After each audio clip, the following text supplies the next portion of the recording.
So, ladies and gentlemen, we've been talking a lot in recent podcasts about this immense obsession that the Canadians had with francophone goalies from the Q, played university, or as you can check on my podcast list. But this guy was supposed to be the number one goalie for the Montreal Canadiens. And because management felt he failed in that effort, it eventually led them to draft Carey Price. And of course, the last decade plus, Carey's been number one in Montreal come hell or high water. Now, this guy was on Montreal's radar since he was a 14-year-old player before he went into the Q. And again, Montreal had high hopes for him. He eventually became a great NHL goalie, but not with the Montreal Canadiens. Now, Mathieu Garon, born in Chandler, Quebec, one of my favorite communities in the Belle Province, on January 9, 1978, played the NHL for Montreal, the Kings, Edmonton, Pittsburgh, Columbus, and Tampa Bay. Now, he was drafted 44th overall by the Habs in the 96 NHL entry draft, and eventually became a Stanley Cup winner with the Penguins in 2009, serving as the backup to Marc-Andre Fleury.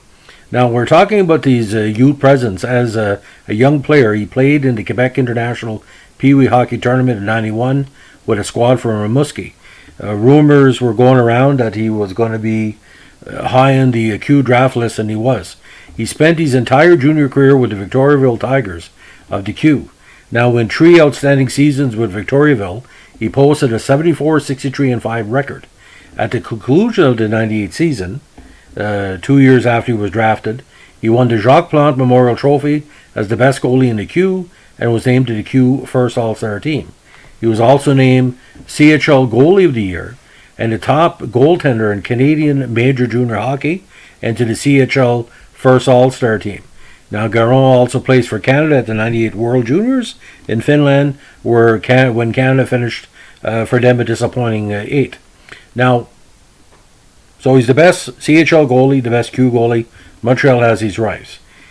Now, he spent these first 5 seasons of his career playing primarily with the Canadiens AHL affiliates. The last year, the Frankton Canadiens, the sequel to Quebec Citadels, and the sequel to Quebec, the Hamilton Bulldogs. He was called up for brief stints with the Canadiens before he won a full-time backup job for the 2004 season in support of Jose Theodore.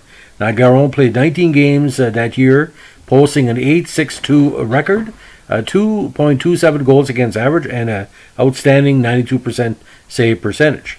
Now, in summer of 2004, Garon was eventually traded, along with a third-round draft pick, to the LA Kings in exchange for Reddick Bonk and Cristobal Huet. Now, during the 2005 lockout, Kings played with the Kings AHL affiliate, the Manchester Monarchs, putting up a very, very outstanding 32-14-4 record, 2.12 goals against average, 93% save percentage, and 8 shutouts. Now, this helped earn him the starting job at the Kings when NHL play resumed for the 2006 season. However, Garon struggled in the number one role as was relegated to the backup position for 2007. Now, following that season, Garon became an unrestricted free agent, and he eventually signed a low-end 2.2 two-year contract with the Edmonton Oilers. Now, Garon split time with incumbent starter Dwayne Rollison, and his strong play earned him 47 appearances, through which he posted a 2.66 goals against average, a 9.13 save percentage, and 4 shutouts. Now, despite his efforts, the Oilers failed to qualify for the playoffs. However, Garon earned praise for being a perfect 10-0 in shootouts that season, stopping a remarkable 30 of 32 shot attempts, which gave Edmonton 20 more points towards the playoffs. Now, he was named to Canada's roster for the 2008 World Championships in Quebec City and Halifax. Now, although he did not receive any playing time behind Kyan Ward and Pascal Leclerc, Canada did win a silver medal. Now, Rollison re-emerged as Edmonton's number one in 2009, and on January 17th, Garon was traded to the Penguins in exchange for Rhinestone, Danny Sabrin, and the Penguins' 4th-round pick in 2011. Now, Garon saw limited action behind starter Marc-Andre Fleury, who backstopped the Penguins to their 3rd Stanley Cup, defeating the Red Wings in a 7-game rematch of the previous year's finals. Now, Garon's only appearance in the playoffs came in Game 5 of the finals in relief of Fleury. Now, on July 1st, 2019, Garon again became a free agent and signed a 2-year deal with the Blue Jackets worth $1.2 million per season. Now he's in his first season with the Blue Jackets. He appeared in 35 games and posted a .1296 record, backing up Calder winner Steve Mason. Now on July 1st, 2011, Garon signed a $2.6 million 2-year contract with the Lightning. This made the second team in which Garon and fellow goaltender Dwayne Rolson played for the same squad, the first one being the Oilers. Now after his contract expired due to a lack of interest for NHL teams, Garon pursued a career in the KHL, eventually signing with Avant-Garde Omsk. Now, some great NHL numbers here. 341 games, 144 wins, 131 losses, three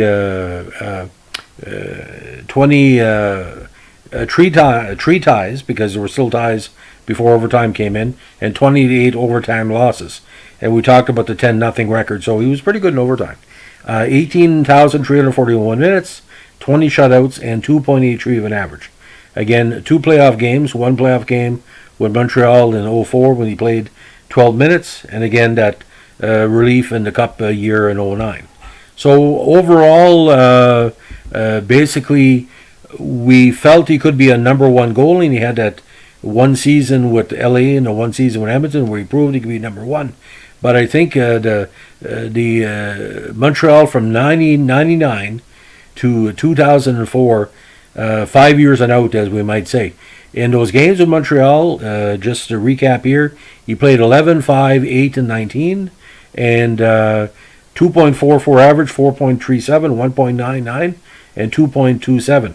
But Theodore was getting a lot of starts, but I think Garon was given kind of, not say trade bait, but he never took him seriously as a possible challenger to Theodore. And we have to remember that Theodore won one MVP Hart Trophy with Montreal, which I think is one of the worst Hart Awards in the history of the NHL. Theodore was just as good as Brian Hayward. No disrespect to Brian Hayward, but Jose Theodore was no Patrick Roy. I think he was more interested in Paris Hilton than having success with the Montreal Canadiens. So that's the many lives of Mathieu Garon. Again, thanks for the comments, like and subscribes. This is part of a kind of a 15-part series on Francophone goalies of the Habs that were in presence 80s, 90s, and 2010s. I could do more, but who can keep up? Every possible Acadian Quebecois name, Montreal played him. I think it's nice that the Jersey guy for the Habs knew how to put the accents, because you know Acadians accent grave or accent aigu, as we say. If you speak Acadian or Quebecois French, you know what I'm talking about. Have a good day. Bye.